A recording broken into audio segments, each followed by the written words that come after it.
Depuis le début de l'année, il ne pleut quasiment pas. Dans le Rhône, en mai, le déficit de pluie est de 86% par rapport au normal. Promis à impacter les producteurs de fruits et légumes. Si certains arrivent encore à irriguer et donc à sauver leur récolte pour l'instant, pour d'autres, c'est très compliqué. Maëva Komsi. Là, aucune cerise sera ramassée. 80% de pertes, 20 tonnes de cerises qui ne seront pas récoltées par Emmanuel cette année. Les fruits ont brûlé avec les fortes chaleurs avant d'atteindre leur taille minimale et même de potentielles futures pluies n'y changeront rien. Elles sont trop cramées, elles pourront, même s'il y avait de l'eau énormément, ça sauvera les arbres, mais ça ne sauvera pas les récoltes. D'autant qu'Emmanuel a fait un choix, celui de ne pas arroser ses arbres par conviction écologique.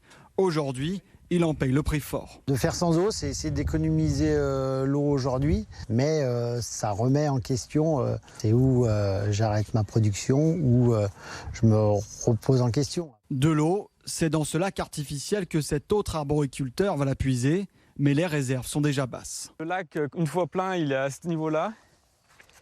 Et vu le déficit de pluie et du coup le besoin d'arroser, le lac a baissé de 1,50 m. La dernière grosse pluie, précipitation, c'était de la neige début avril. Et au mois de mai, quasiment une canicule. 20 millilitres de pluie en mai contre 80 en temps normal. Si Aurélien a lui pu sauver ses fruits avec son système d'irrigation, il va quand même perdre de l'argent.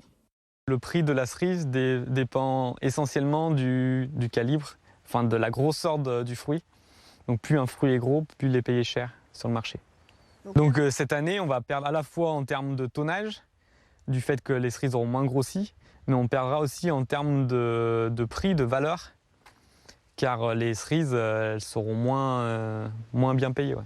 Cette année, la sécheresse, l'année dernière, le gel, les producteurs du Rhône, témoins du changement climatique, s'inquiètent pour leur avenir.